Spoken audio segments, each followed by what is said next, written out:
Good morning, everyone. Welcome to Office Hours. It's great to have you here. This is the show where we answer your questions on media and production 7 days a week. So if you've got questions, fire up Makana. That's where you can ask questions, vote on questions, chat about the questions. If you're not in Makana, just go to askofficehours.global. That's askofficehours.global, and that's open 24/7. So anytime, day or night, that question pops into your head, fire up askofficehours.global, name, question, and we will get it into the show. Courtney, let's hop into those questions with the first one. All right. Thank you. Brett Ramsey from Melbourne, Australia asks, apart from OBS, what other options are there to live stream from a Mac? I know there's Mimo Live and Ecamm, but they are both subscriptions, which is not suitable for a nonprofit that may only do 4 to 6 streams per year. Nigel? So there are a bunch of other ones. If you search for free ones, I think there's, I was looking up StreamDeck and Streamlab, Restream and Streamlabs. There's a bunch of them, but you'll find if they're free, they are not very stable and they are very limited in function. And a bit like the OBS on Mac, it works great until it doesn't. So if you're okay with that, then those are fine. But you're going to find the restrictions are pretty quickly in terms of functionality, the technology, the stability, you're going to find them pretty limited. Of course, the easiest thing you can do is just use Zoom. If you just need to go to Zoom, then get a little ATEM mini, get a couple of cameras, and go through, like most of us do at our desks, and just send it through Zoom. Alex? If you have an ATEM, then you can stream from most of the ATEM Pros. I mean, not the oldest ones, but the newer ones you can. They'll stream right out for you. If you're looking for something from the Mac, OBS will work actually pretty well if you don't do anything else with it. So if you just use it as if you're doing the show and then you're pushing it and then you're streaming it, and some people have been successful, I think you just have to be very, very careful about what you use OBS for. Some raw cuts, maybe a little bit of graphics, but as soon as you start adding things, the Mac version is much less stable than the PC version.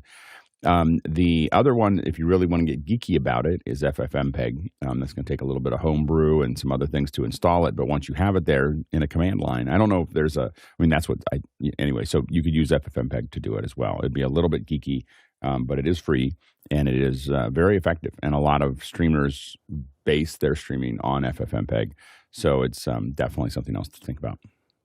And Brett, if you end up having success with OBS, if your degree of complexity in your show will make it run, the other thing that I would suggest is get a StreamDeck. The OBS integration with StreamDeck is pretty great, and that will allow you to switch your show and do all the things that you need to do without needing to reach for the mouse. Hardware buttons are just amazing. Next question. Next question comes in from Paul Wallace in Austin, Texas. He says, I cut the cord. Nope. There are thousands of feet of cable running through my walls here in Austin. There's got to be an alternate use for these. Help me out here. Alex? If you tie fiber to the end of the cable, you can just use it to pull it through the house if it's not stapled in. I would not. There's so much time you're going to spend trying to figure out what you could use that cable for. It's not worth it. Like, just let it go. Either use it as a way to guide wire to pull things through if that's possible, or just leave it there and put something else in. It's so not worth it. That's all I got to say. This is just going to be it's a lifetime of unhappiness. Courtney? Well, you can kind of do what I do. A lot of TVs these days still have those antenna connections on them. Hook it up to a common antenna and put it outside and do a scan. And so when your internet service goes down, you'll still have access to all your TV channels there in Austin because they transmit over the air, remember? So hook it up to the antennas on your TVs in each room. That's what it was designed for in the first place. I think he needs to hook it up to some sort of amplifier that he can turn the whole infrastructure of wires into one giant antenna. Just grab everything as it's coming by. But Paul, do beware. People are going to try to say, oh, you can get a Mocha network in there and you can run it instead of Ethernet. That is so touchy, and depending on the quality of the cables, like Alex said, you're going to pay so much more in time than you would if you would have just used it as a cable pull and got some fiber in there. Next question. Next one comes in from Douglas Carmichael. Says, would you trust an APC Smart-UPS for an audio setup? I'm concerned about added noise, and he has a link there to that UPS. Go ahead, Alex. Yeah, I use smaller versions for that, for exactly that purpose.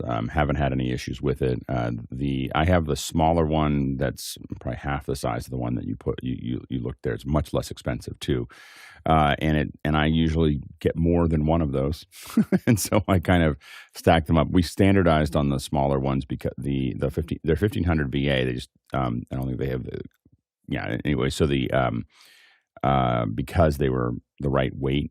For us to put in cases and so on and so forth. So, but the main thing is to get an APS big enough that you can pull the battery out or swap or flip the battery if you need to. Don't get an APS that is everything's built in. Don't get any UPS where the battery is not removable. Courtney? I'm speaking with my computer plugged into that very unit now, the SMT 1500. It serves me well. It has kept everything on, keeps my router on and my all the cable connection on, and of course the computer on during power failures. And I don't. It normally doesn't kick into that inverter. That inverter doesn't normally come on until there is a power failure. So it's probably not going to generate any noise into your system unless you're on the backup power. And then it has a pseudo sine wave, so you might hear a little bit of noise, but I haven't noticed it at all. And if you're trying to run this into a hi-fi system with passively amplified speakers, you may hear, if you do end up hearing a little bit of noise because whatever power conditioning that's happening inside the APC isn't doing 100% what its job is, that's when you want to throw something like a Furman in your chain, so that way you have some appliance conditioning the power before it's getting into your AV equipment. Next question. Next question comes from Craig Kadoki in Toronto, Canada. It says, are there any apps that will interrogate a QR code without executing it? I'd like to be able to see what's going on or what it's going to do. Alex? I don't know if there's any apps that do it. I mean, I use QR Factory to create QR codes. There are a variety of online tools that will do that. That will look at a QR code and tell you where it's going. I know that QR Factory will look at its own and validate it of where it's going, but I haven't used an app itself to read the QR codes. Of course, if you take your phone and point towards it, it's going to say where it wants to go there. But I don't think that you have a choice as to have it just open it up, and actually show it to you. The one thing you might want to look at, Craig, is when you do a QR code. So if here is how do I get this? There it is. So if here is my phone, oops, I have my key on. Here's my phone, and here's a QR code.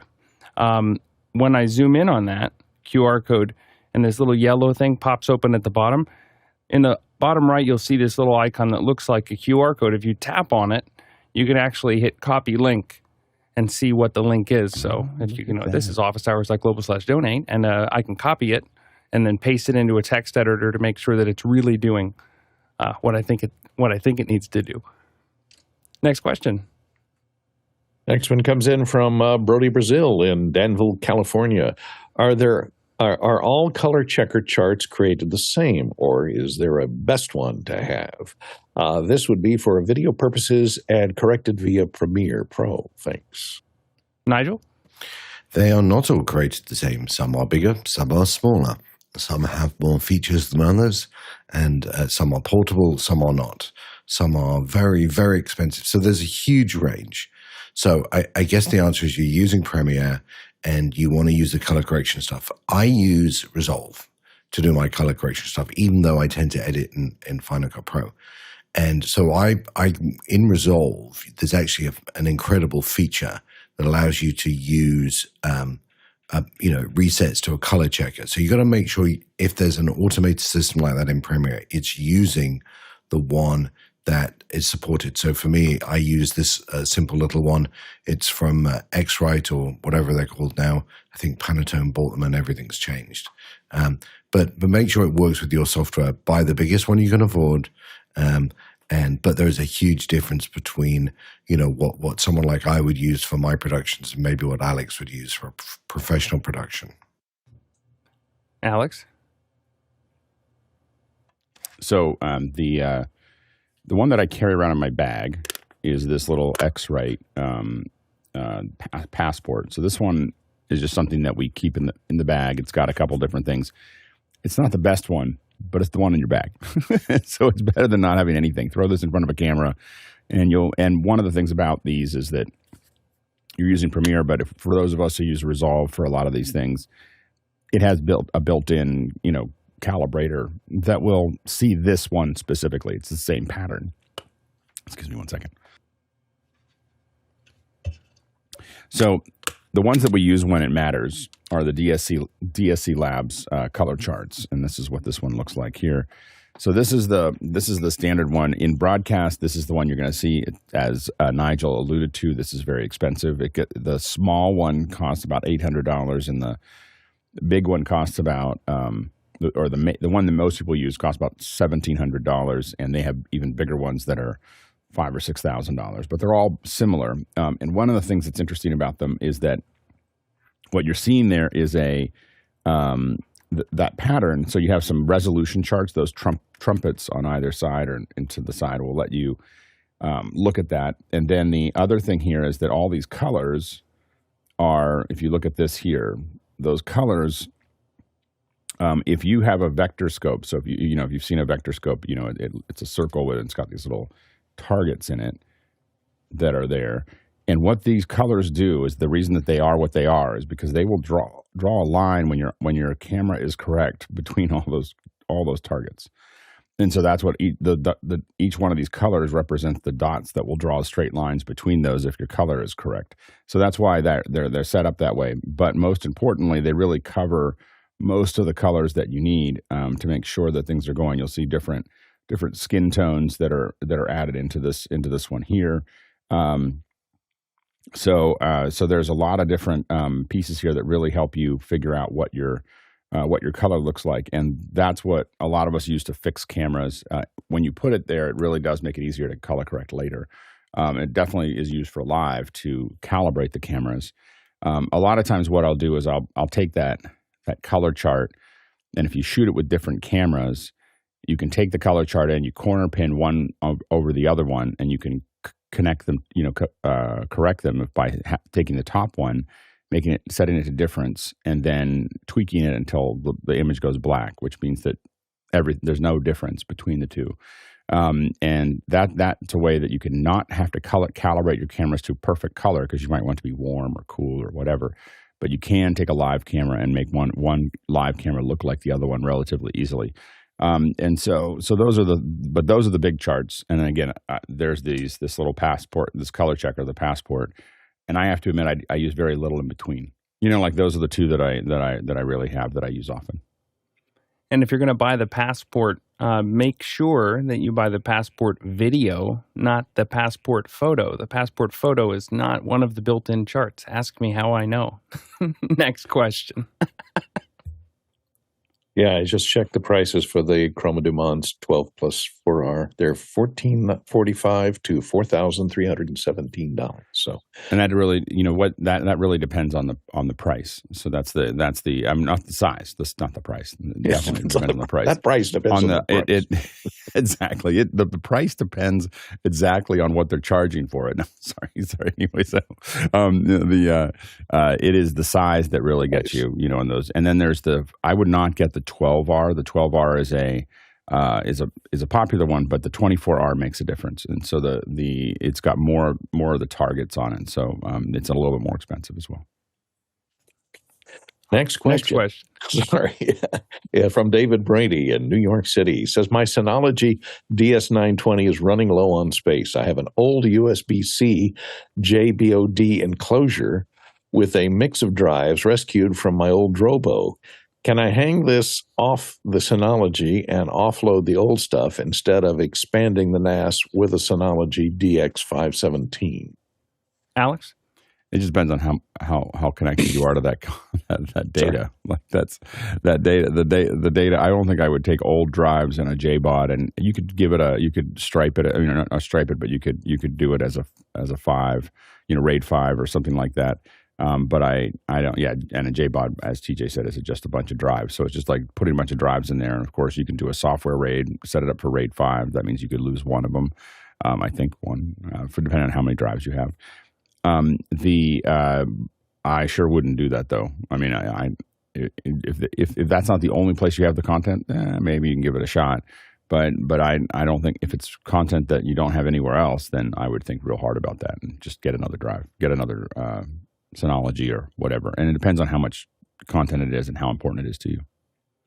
I can't see Drobo as a word without hearing that Jeff Smith jingle that used to be when they were a sponsor on Twit. Put all of your stuff on a Drobo. Yeah, that didn't turn out well for a lot of us. Yeah, the Drobos are. I have an old one. All my data's not. I have not one. I have one that I'm still trying to get stuff off of. That had, I think I have everything somewhere else, but but I'm trying to pull it off, and it's like a 1 megasecond. Like, I don't know what's going on there, but it's like it just slowly, and you have to leave it all weekend just to kind of pull pieces off. It's crazy. I did want to mention, David, in all seriousness, when you plug a USB external drive into your Synology, the Synology will see it and you'll be able to access the data, but you're not going to be able to manage it in the same way as the internal Synology drive. So you're not going to be able to put it into a storage pool. It'll just see it as a dumb external. So that's the only thing that I would caution you with. If you're trying to get the full functionality and take advantage of the built-in software in the Synology, then you're going to want that DX517. Next question. Next one comes in from Douglas Carmichael, and he says, what experiences have you had with Companion and the StreamDeck Neo? At $99 US, the Neo is a cost-effective entry into the StreamDeck world, and he has a link to Elgato there. Nigel? Yeah, so I don't own a Neo. I think it's the only Stream Deck I don't own. And like everybody else, I started with a Mini is fine. No, I'm going to go to a Stream Deck. No, I need an XL. So if you look at the Neo, it's really part of a design, and it's set to be part of the design system that they're doing with mics and other facilities.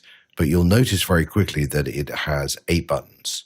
So do you really need no more than 8 buttons would be the first question I would ask myself. And the answer is invariably, I find no.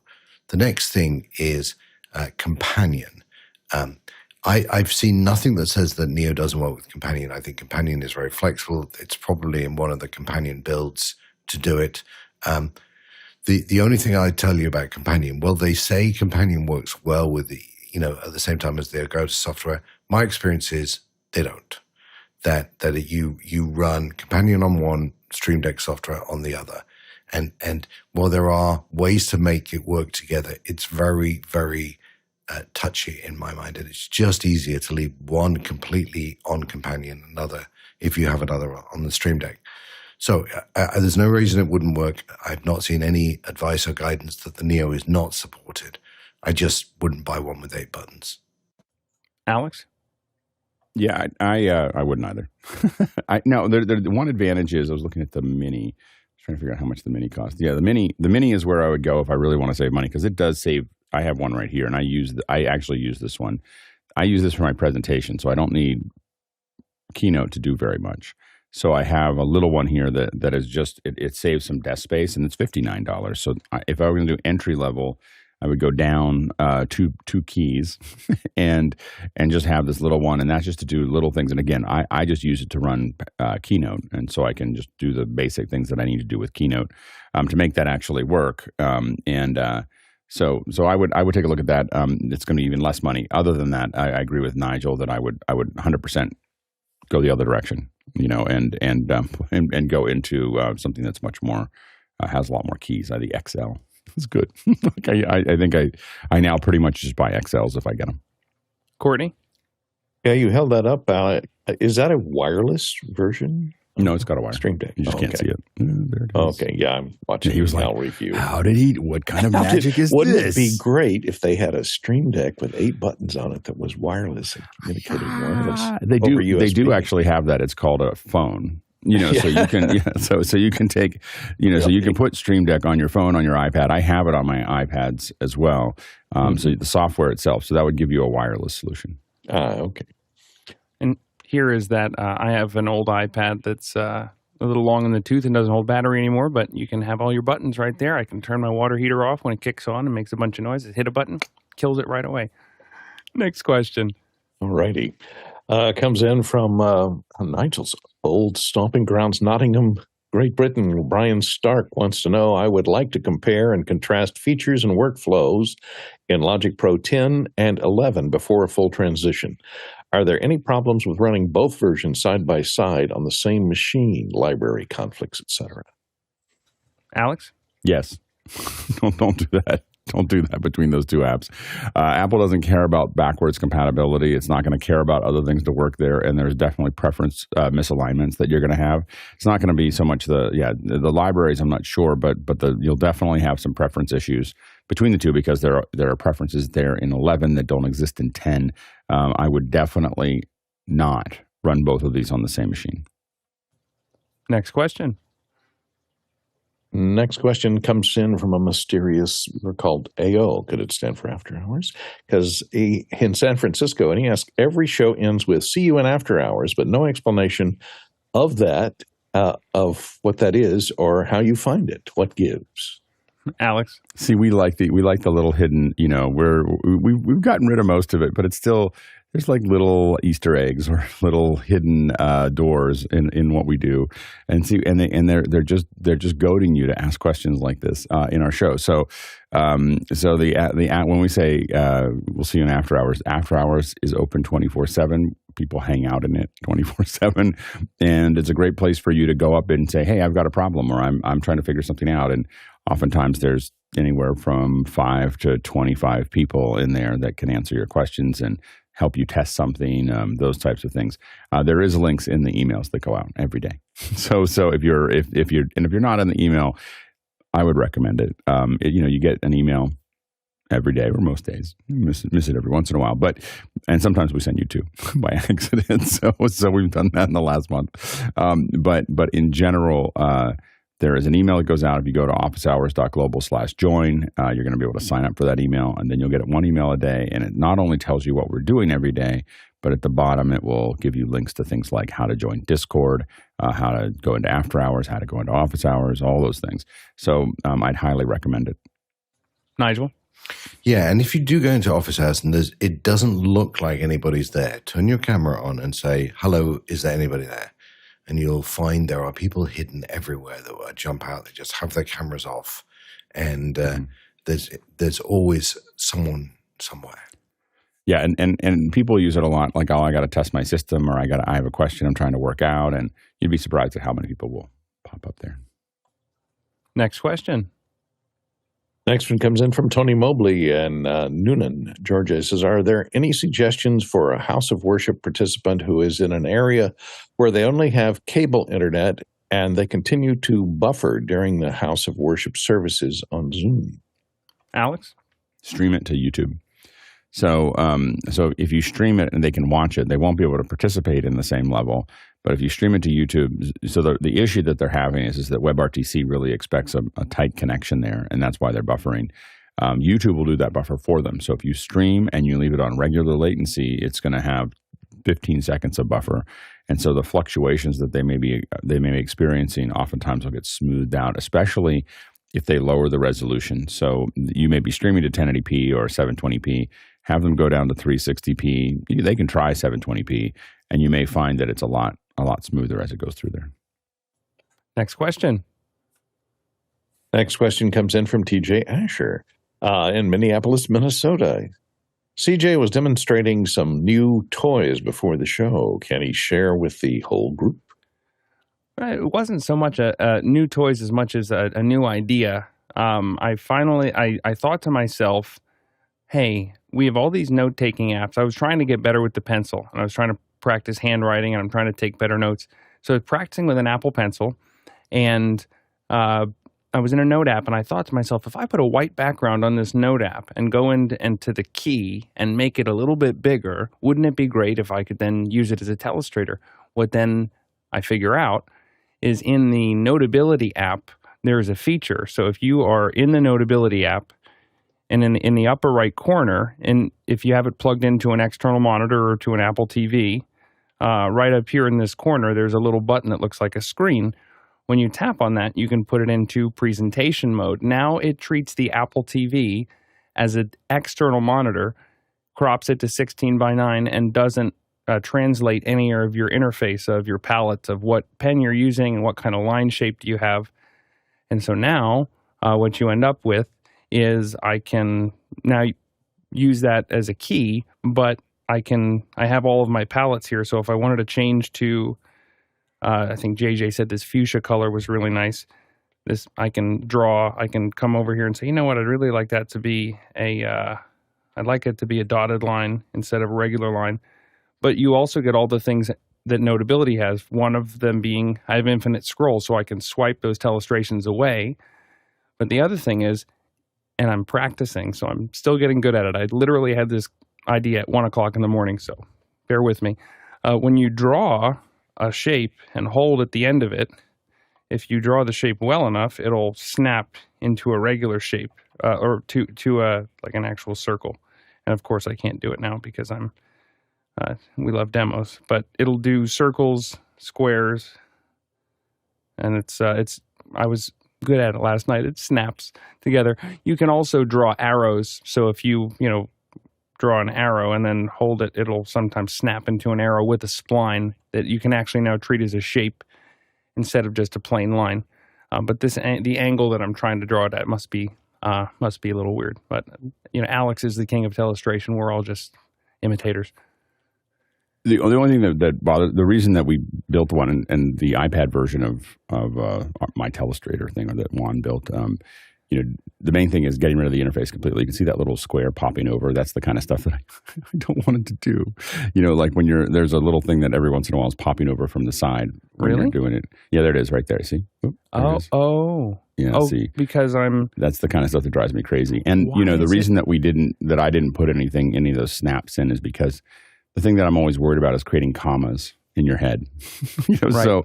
So you trying to do something that is there that creates you create a comma that didn't, and leaving it really simple, not giving you very many options, I think was the thing that that we think about. But it does seem to work fairly well. It's interesting. That's the volume on the Apple TV. I must be hitting a volume on my watch or something. I have no idea what that is. Yeah. That's very odd. But anyway, just my little, just playing, trying to figure out some new stuff. Go ahead, Nigel. Yeah. I just wanted to add for your comfort, CJ, that I was told that if you can draw a perfect circle, you're crazy. It's only crazy mad people can do that. We used to do it though. You have to use your elbow, and you can do it. We used to sit there. I worked on seminars, and every person that led the seminars was able to do a perfect circle. And it was always like the first time they did it in a seminar, you'd hear everybody go, "Whoa!" Like it was there. But they might have been crazy. We were all. You might be right. Never mind. I'll just drop it. Now that's a Billy Joel song. You may be right. You may be crazy. And of course, now that I wasn't on air, I was able to get a couple of the shapes to snap. But I with practice, I'll get good at it, I'm sure. Next question. Next one comes in once again from Tony Mobley in Noonan, Georgia. I'm spending about $80 a month on television streaming through Hulu. Is there an alternative that will give me the same quality at a lower price? Nigel? It depends. It depends where you live, Tony, and whether you have an antenna that would work in your house, even one of these fairly cheap ones that you hang in a window or behind your TV. And it depends what you're watching. So if you don't watch live sport, then this is all pretty much achievable with other subscription services, which, by the way, will add up to about $80. If you watch live sport, particularly on the main networks, and you can use an aerial, then I know lots of people really like the silicon dust device, the Home Run, which will act as a DVR, TiVo, for your aerial. There are hundreds of variations of that product. I just know people who use that and really like it. If you want ESPN, if you want BBC America, if you want a number of specific channels that only come through a bundled system, you are stuck with one of them, whether it's Hulu, whether it's YouTube TV. It really depends on what you're watching, the particular channels you want, and whether you have the ability to get over-the-air signals. Alex? For the first 3 months, YouTube TV will be less than Hulu. It's $57, right? $58 or something like that. Then after that, it'll still be $72 or $73. I have not used the Hulu solution recently because I did compare them when I was looking at trying to figure out which one I was going to go with, and there was so much more available on YouTube that I chose the YouTube TV, and I am very happy with it. I feel like I look back at cable TV kind of as a backwards problem. Like the YouTube's infrastructure is so good. I DVR pretty much, 90% of what they do. Like I sit there and add them all to it, and I can go back and watch them. And the quality is incredible. It wasn't when it first started, but it's gotten to a point where it's as good as anything else I want. In fact, it's probably better than what I remember cable to be long ago. Courtney? Well, I have a differing opinion. I have YouTube TV as well, but I've been very unhappy with the quality of now, I don't pay. I'm sure Alex is paying for the 4K version, but I'm not. And when you don't pay for the 4K version, and I have HBO, I have the add-ons of HBO, Showtime, and Stars for $30, which is a good deal, added to that $79 for streaming. So mine's over about $103 or something. But I've gotten so much. The quality of the stream is not very good, even on my pay channels like Max and Showtime. I see a lot of macro blocking in the black areas. So the I have to admit, I have the base unit. Not good. Yeah, I have the base subscription for YouTube because I subscribe to Max and other things directly, so I don't bundle it into the. I don't bundle it into the YouTube. I use YouTube mostly to get to broadcast. So my story goes on. So I tried to switch. I thought about switching to Hulu because I like TCM, Turner Classic Movies, and it's only available on like 3 services of the streaming services. It's Hulu, YouTube TV, and I think Dish streaming. So I switched over to Hulu. I didn't disable my YouTube, and I found that the quality of the streaming was much better, and they carry pretty much the same channels. But I went to try and add Max to it. And the only way I could sign up for it is through my Amazon account. And if you use your Amazon to pay for the subscription on Hulu, you can't add Max on. For some reason, their billing service refuses to add Max if you're billing it through Amazon Pay. I guess it's some, VIG that is attached to paying. And they said this was going to be so much better than cable. No, yes, it is a nightmare. But Tony, what I was going to suggest that you might look into is there is Sling TV, which has a minimal version that's $20 a month to sign up, I think, for the first month. And then I think it goes to $40. Now, it's much less channels than you'll find on Hulu, so it depends on what you want to look for. It does have 7 sports and family channels that you see there, and then it has just this selection of cable channels.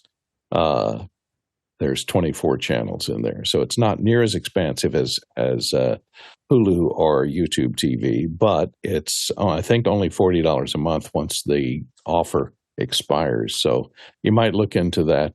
Sling TV has that, and there are others as well. There's Freevee TV, which I think is a free with commercials streaming service that you can get on almost any Roku or Apple TV or YouTube or Google TV. So you can check out that. They're bundling a lot of those old cable channels with commercials for free in a lot of cases. So you might look into that as well. Nigel? Yeah, and I was just going to add, expect everything to change because since Disney owned Hulu and NBC started to take things off and Fox is trying to work out what its strategy, you may find in the next few months that Hulu and Paramount and others, they're all going to merge and they're all going to end up costing us exactly what we used to spend on cable. But so those services are not stable. So what they have today doesn't mean they have it tomorrow. And I think we're going to see a huge merger amongst the streaming services. The great rebundling is upon us. I'll be really interested to see if if Disney does any sorts of cuts in terms of quality or tries to save money somehow, because I think I was reading an article at some point last month talking about the billions in operating losses that Disney Plus has undergone since the start, and that there was a little bit of remorse about maybe the approach they took with producing such expensive content right off the bat. Courtney? Yeah, I did find, like I said, the Hulu quality was much better. But I just want to mention they don't charge extra for 4K, so they give you 4K programming where it's available on their included channels for. Yeah, that was going to be my next question. How much of it is in 4K? Because their YouTube TV, I mean, they have a 4K section, but everything I want to watch is always not there. It's on CBS is like 720, but the bandwidth is higher on the 4K as well. So you get it's a sharper image either way. Oh, a sharper image on your regular content if you have the 4K? Mm-hmm. Aha, I see. Okay. Yes. Except for ABC in my case, because it's Disney. It only broadcasts in 720p in Los Angeles. So the issue is, it depends on where you live, because YouTube is stuck with the local. They have to derive that from your local provider. The number of different versions of what's available to you that's being delivered, that they have to deliver. I think the number I heard was like 70,000 different streams that they're managing, because each individual person gets the streams that are available in their own local market. That's how they can't take it from the network. So they have to take it from there. So the reason you're getting 720p is not because of ABC. It's because of that your local TV station, whether it's an O&O or not, is cheap. So they're like, it's your own station that hasn't upgraded their system, not ABC. Because I think I get ABC in 1080, or I don't know if I get it in 4K, but I get it in 1080. I always notice that on the SNL replays, because I'll go to watch I want to watch the DVR version because they cut stuff from the VODs that post later. But I'm always disappointed, and now I know who to blame. It's that darn local NBC affiliate. By the way, the 4K, and especially when they turn it up like the Olympics, I would expect, they haven't said anything about the Olympics yet, but I will expect that the Olympics to be pretty amazing this year, on YouTube. Next question. Next question comes in from Sweden, and Peter Junison says, as the LLMs are moving into the devices as locally hosted ones, will they fulfill our everyday use in both privacy and performance compared with the cloud-based LLMs? Alex? Privacy, yes. Performance, no. So you will be able to do, I think the key is figuring out what you want to do with privacy and what you want to do with performance. And so I think that where we're going to see Apple go, and I have no information about this at all, but I think that where we're going to see Apple is taking things that are on that are private to you and doing a bunch of stuff that's really useful for you. And that might be related to your health, your email, other data that's on your phone, and being able to give you a bunch of smart responses to that. And then when you want to go somewhere else and ask a bigger question or a wider question, letting you use the online LLMs like ChatGPT or something else to making that a seamless connection, but letting you know that you're now switching over. So we'll answer this privately, or maybe you should ask ChatGPT. And much in the same way that Siri goes, I found this on the web. Instead, it would be I'm going to go out. Let's ask ChatGPT, and you might be a setting that you say that you want it to be able to do. That kind of thing. And I wouldn't be surprised if Apple did something that kind of obscured who you were when you made that request to an outside system. So I think that it'll be really interesting to see how these things are balanced between Google's, Android's doing some of the same things. So I think that both Apple and Google see that there is a demand available for having some things be private and internal and some things being external. And so I think we're going to see both of those things happen. I will say that if you're not playing with ChatGPT or Gemini or one of these, it's incredible. Like it is truly incredible. Like what is going on these things. And you just have to look at it and don't, if you're worried about privacy, don't ask private questions. But, I had a conversation. I do a walk in the evening, and when I was walking, I had this long conversation about the difference between QPSK, 8PSK, 16PSK, and 32PSK on satellite transmissions, and the phase angles and the process of it. It's just amazing to sit there and just talk through it. Is it all perfect? No. Like I am asking questions that I know, or I know most of it, and it's not perfect, but it's as good as most Google searches. Watching people. When you have to remember that, well, it hallucinates. Well, so do people who write articles about these things. I mean, we had it like an assumption. When I do stuff around this show, and I'll read something, I'll read a whole bunch of things, and I'll be like, this guy has no idea what he's talking about. He just reviewed this camera, and he doesn't actually use cameras, I don't think. So people have been giving us bad information for a long time. I don't think, and the problem is all of that's fed into the system, so it's the average of all that information. And so in some places you get a lot of accurate stuff, and sometimes you don't. So it'll be really interesting to see, but I would highly recommend checking out the ChatGPT 4.0. They are not a sponsor, but I would say that that I would really play with that a little bit and see what it's doing, because it's pretty profound. And I'm happy that we're having the conversation around privacy, because it's so poorly understood when you get outside of people who are in tech circles and who talk about this stuff all the time. There is a lack of understanding that it's all public information. We actually had to, in our office, we locked it down so that if somebody wanted it, you can ask for it. But by default, we're blocking that domain, because we don't want we don't want people giving private information without knowing it. So we sent out a big email that says, hey, these tools are really exciting, but here's a little bit about what they do. And without the right safeguards, you could be letting private information, or information that you wouldn't want public anyway, out into the ether to use to train the models. And we really want to not lock that down to limit the ability for people to use the tools, because I think they're really, really powerful and exciting. But there is some degree of education as you get into large organizations of what are and aren't these models in actuality. Next question. Oh, that's me. Sorry. Tony Mobley says, this would be interesting. Is it possible to demonstrate the ChatGPT 4.0, probably conversation? Nigel? So I asked our back end whether I could do this, and they said I couldn't. So unless Alex gives me a pass, I was going to show you exactly how I do it on my iPad, on my iPhone, but I don't know, we wouldn't get a hit, or what the copyright issues are. I don't know why there'd be any copyright. I just go ahead and do it. I don't think it's copyrightable. All right. So here's my iPhone. This is the ChatGPT, and there's a little headphone button on the bottom. So someone will gonna have to tell me if you can't hear this. But when I hit the headphone button, who is Alex Lindsay and what is office hours? Alex Lindsay is a digital media expert and the founder of Pixel Corps, a guild for digital media content creators. He has a background in visual effects and production, having worked on various high-profile projects. He is also known for his work in online education and video production. Office Hours is an online community and live streaming show where professionals from different fields, particularly digital media... Okay, so here's the problem. It's great to do what Alex did, but it's like a friend who gives very, very long answers. So sometimes, they and by the way, what's good about that answer is I stopped it, but all the text that they would have read is now on the screen.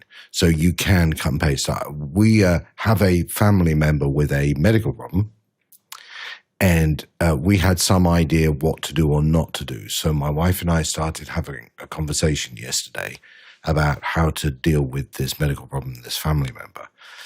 I would tell you we knew about half of it, but we didn't know about half of it. And some of the advice, where it's wrong, it may be definitively wrong, but at least some of the advice was really very useful and made us both go, oh, you know what, we do that and we probably shouldn't do that anymore. So it's very easy to operate. I don't have the version yet which allows me to use video. You have to subscribe to $20 a month, I think, to get this capability, not the video capability, but the chat. But it does ask questions at the end, but it gives very long answers. So if you're impatient, you may struggle with that. And I think the model that's on the current phones has been available for GPT-4 for quite a bit. The 4.0 is getting released over the next couple of weeks, and what that allows you to do is actually interrupt it. So one of their big announcements was that once GPT-4.0 voice chat is enabled, you can interrupt it and interject, and then also the latency is much less. They said that the latency was less than 400 milliseconds or something like that. So you can actually converse with it in almost real time. I like it when I'm driving because, I can't be texting, but I can have a little conversation back and forth. But it's only getting better. Alex, go ahead. Yeah, it is. The interrupting is still a thing. It is a. It's still like, I found that I have to click on it to get it to stop talking, but I can interrupt it. I can tap on it to interrupt it. But you'll be able to interrupt it with your voice. I know. And I have it. It says it's 4.0 on this. But it's still that I keep on going stop, and I realize I have to tap on it to get it to stop. It just can't stop talking. But it is a I don't worry about the answers that much, mostly because I'm usually walking. Like I'm just walking, and I'll go. I think that one of the ones is I said let's try that. We'll see if it gives the same answer, but because that's the one thing you never know with it is like, will it give the same answer? But I said, hold on, it's loading up. So there's this little pastry in India that kind of blows up like a ball. What is that?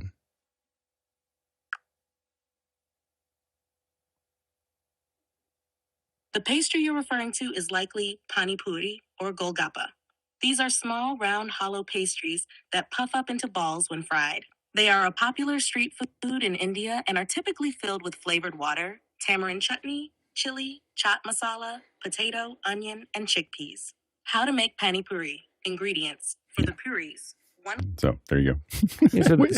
I think the text model on the phone is still is using 4.0, but the 4.0 for voice is going to be more real time. John Preto actually just sent me a note just to confirm that. So the 4.0 is coming out, and the improvements when that is out is going to be that little second or so of latency there will reduce to almost human speech, which is kind of scary, but also voice interrupting.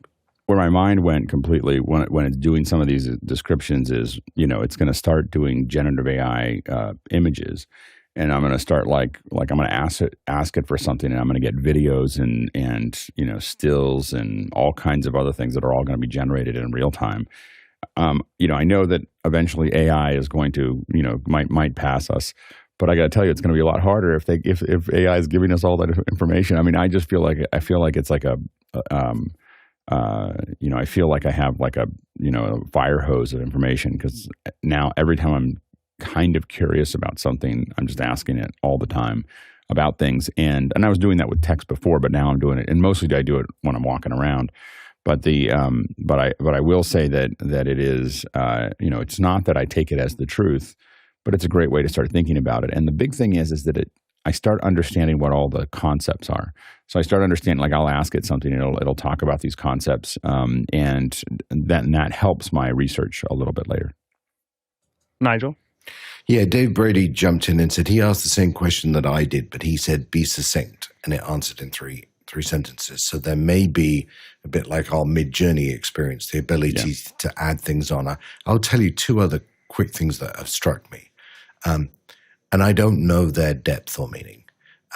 Whether you pick a male or a female or a more androgynous voice to listen to, that I think is an interesting question. Why did I pick a male? Why did you pick a female? Does it matter? Does it care? I have to admit, I don't even know if I picked it. Like, I don't remember picking the voice. Like, maybe I did. Maybe I just tapped on something and moved on. To me, that was the voice that showed up for me. Okay, well, for me, it showed up male. I don't know why. I will tell you the other thing. I read a very good but long article in the Free Press early this week about the emergence of digital boyfriends and girlfriends. And I don't mean that in a sexual way. I mean in terms of there's a whole movie about that called Her. Right. To fulfill the need for people to have conversations when they struggle. And one does start to wonder where all that ends. Yeah. Courtney? It didn't end well in Her, did it? The guy didn't end up. Yeah. No. I noticed neither one of your demonstrations there used that super emotional voice, happy, friendly, perky voice that was used in the ChatGPT 4.0 demonstrations. Is that just the regular ChatGPT, or is the 4.0 a newer voice model that has? I may have chosen something emotion on the way in. I just don't remember. I don't remember making a choice. I just remember that's the voice I got. I chose, I think, in the online rather than the phone, so I don't know if it moved across. And we should also note it's 4.0. The O as in Omni. Yeah, it's not it's point, not. yeah. But yeah, well, I really like the voice. I don't. really I don't nice. like. So I do like listening to it, but I don't know why it chose what it doesn't did. have all those little laughs. No, Well, It was you a should little ask. over emotional in the That'd be a demo. little We were crazy. also excited when Mac OS 10 came out with the Alex voice, and it sounded so much better than what was on OS 9. And then we listen to that now, and we just go, ooh. And I'm just really amazed by the expression, is the level of expression that's in it. Next question. Indeed. Next one comes in from Tlaloc Lopez Waterman, who is in transit across the U.S. He says, do you have any good template for an internet for an intent to participate form for documentaries or a release for a shoot? Courtney? I'm not sure what an intent to participate document is. Maybe it's one of those release forms that you'll see if you're entering a place where they're filming and it's a public space, and there'll be a sign up that says, by entering this area, you agree to be in, you could be filmed and appear in a commercial or something like that. So you give up your rights to say no if you enter the space. There are online, lawyers. Here's one called Rocket Lawyer, which offers a talent contract, which you can create your own. And there's another one that I found called Set Hero. Now, this is a subscription service, and you can download a free template here for talent releases for filmmakers. So they have a variety of releases, and this place is just chock full of forms and things to use in film production, and call sheets and scheduling and a variety of different things. It is a subscription based. I think the cheapest subscription is around $20 a month. But there are a few. 9 starter for $20 a month, and it depends on what you can get for your different prices. Goes up to $129. Now, I don't vouch for the validity of their legal contracts. I would take any contract or release that you get for anything in a documentary and run it by a lawyer if you're going to get it from an online service, because it varies from state to state. So make sure it runs by the state in which you made that contract. So make sure you generate that contract for the state that you're going to be using it in. Alex? Yeah, I have to admit that I usually look up other people's appearance contracts, and then I take those and make adjustments to them as needed. The one that I don't know if I've ever used this one, but the one that I would probably lean towards is something like a Nat Geo one. So here's Nat Geo's. You can find this online, and this is a appearance release, and it pretty much dots. Someone spent a lot of money on that, and so oftentimes, some lawyers spend a lot of money writing that, and so a lot of times I take those and I start adjusting if there's anything else I want to add or subtract or move around, and so.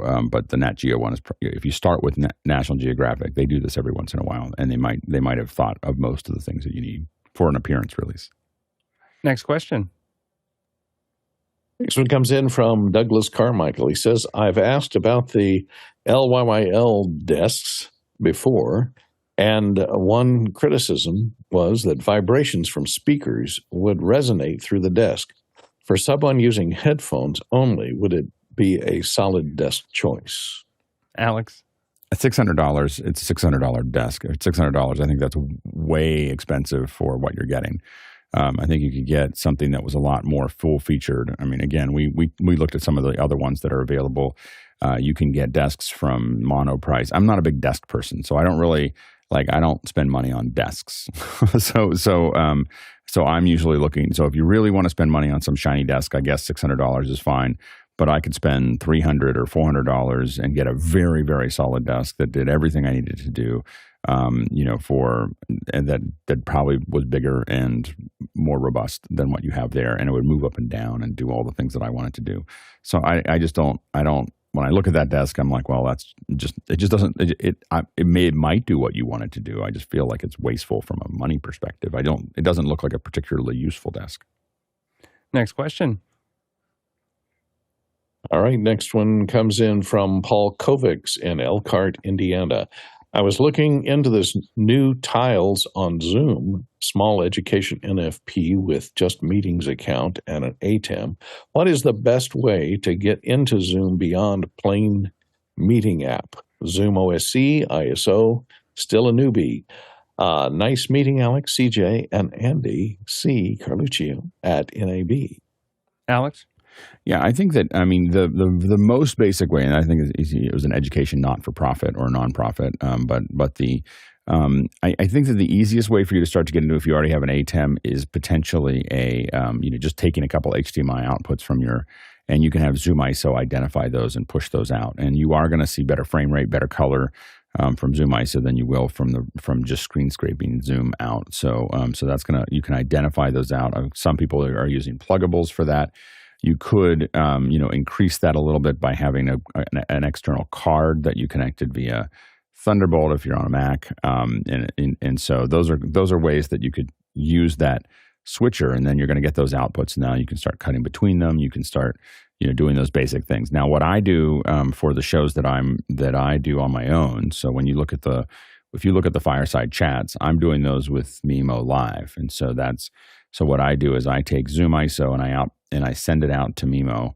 And the reason I do that is because Zoom ISO is also sending audio out to other things. It's doing a bunch of other things that I wanted to do, but you could potentially do it all inside of Mimo Live as well. But I put it into there, and then I have all these little animations, and I have all this stuff, and I keep on building on those. And it's a pretty simple, and they have a pretty good deal. I think Mimo Live does have a monthly contract. It's a lot lower for nonprofits. So you may want to take a look at it. It's much more affordable. But it has a lot of tools in it, and it now can you can have it either directly join Zoom and pull the feeds, or you can use Zoom ISO and feed those to it. But I'm doing more and more and more with that as kind of a one-person show, of putting those things together. So I would definitely check that out. Ecamm also has its own stuff that it's in beta test, I believe. So there's a couple options there. Next question. Next question comes in from Nottingham, Great Britain, from Brian Stark. He says, should a Ghost Monitor HDMI plug work through a hub? Mine doesn't. I want to use it as an additional source for showing slides through Zoom. I have a Mac Studio, so only one real HDMI port on the machine. Courtney? Well, I'm not a Mac professional, as you know, but the Macs that I've had, I've noticed that the HDMI port that appears on the machines is handled differently than those that are sent over the over the Thunderbolt ports or video ports, which are what you have your hub plugged into, I assume.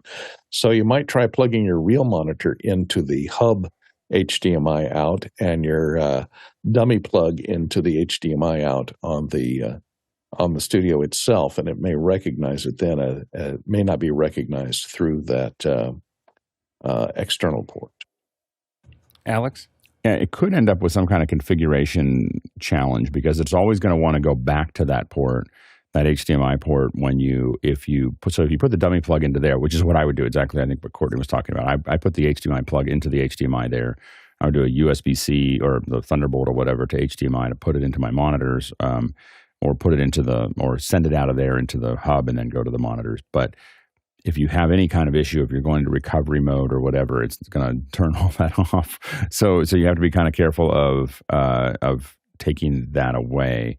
But I think that if you had just I think it will work as a second monitor if you just had a USB C to HDMI converter, just one of those simple ones, and then you put the dummy on it. It should work. Next question. Next question comes in from Douglas Carmichael. Says, I just calculated the wattage of my main components, Mac Mini, OWC Mini Stack, STX, Yamaha DM3 mixer, keyboard, one 24-inch monitor, and it adds up to 509 watts, which makes a 750 to 1 kilovolt UPS perfect. What voltage amp rating would you recommend for an apartment? Alex? Yeah, I would define 509 at a 750 as barely useful. It's way too close to the max. It means you can't plug anything else into it ever. 1500. I don't think the 750 has a removable battery, which I would never do. But you're looking for the 1500. Don't get the 750. All right, that'll do it for another Saturday. Thanks, everyone, for hanging out. Just a reminder, coming up in about an hour, we've got our new volunteer meeting. So if you're interested in the office hours community, you want to figure out how you can give back, find out how to be a volunteer. Look out for that link in Discord. Tomorrow, we've got our introspection show, which is every Sunday. It's not VOD, so you got to be here live to get that. Find that in Makana. Really exciting week coming up. Monday, we've got the Dave Wiskus from Nebula coming on Tuesday for our graphics day. We're talking about Unreal Reality Capture with Nick Justition. For Audio Day, we've got Understanding Wireless Transmission on Wednesday. Videos, Sven Pop, YouTuber from This Guy Edits, is coming on to share about his channel, and we're pretty excited to have him. And finally, Friday, I'll be in talking about VPNs for remote access. So there's a lot coming up on Office Hours this week. Thanks to all our producers for asking questions and keeping us on our toes on this fine Saturday morning. Thanks to the panel for being here today, contributing your wisdom. Not any one of us is as smart as all of us, and I'm enriched every single time I get to spend time with these fine folks. And finally, of course, thank you to our back-end crew who do such an incredible job, the small village that wakes up 7 days a week, make us look and sound good, cutting the show from all over the world. And again, if you want to find out more about that, check us out in an hour. For the Tlaloc Traversal today, we've got 62,000 miles, which is 99,000 kilometers, 488 million. Bananas for scale. We'll see you in After Hours.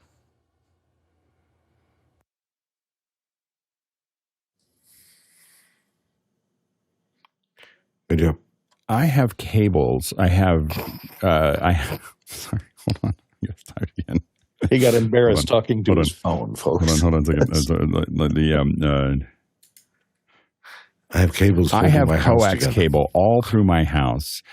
Is there anything I could use that coax cable now that I've cut the cord from the cable company? No. Yes, there are several ways you can repurpose your existing coaxial cables after cutting the cord from the cable company. Here are some options. 1, over the air. You can That's what I connect an suggested. over-the-air TV antenna to your coaxial network. This Pause for allows you to Courtney. receive free broadcast television channels. Simply connect the antenna to the coaxial input on your TV or a network tuner. 2, internet and networking. If your internet service provider supports it, you can use coaxial cables for internet distribution using MoCA, Multimedia over Coax MoCA. Alliance technology. MoCA adapters convert the coaxial cable network in your